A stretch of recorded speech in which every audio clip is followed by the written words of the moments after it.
Hi there, I'm Alex from WTI, also a longtime cross stitcher, and I think by now I know what makes a pretty good Aida cloth. And I'm going to tell you, this DMC Aida cloth.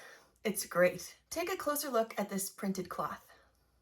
When I first saw this cloth, I was instantly drawn to the soft pastel colors. I was waiting for the right pattern to come along, and when I found one that only required one color, I knew this would make the perfect background. And here it is.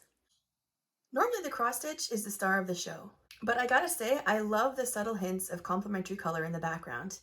I think it takes this pattern to the next level, making your finished piece just that more interesting. The needle flowed through the Aida cloth so smoothly, and there was no resistance, which makes for a quicker sew. So I know it doesn't look like much now, but I am going to turn this into a pillow, and I'm so excited. I can't wait to see the final results. So if you're looking to add that next level of interest on your next cross stitch pattern, I highly recommend this printed Aida cloth from DMC. And that's my point of view.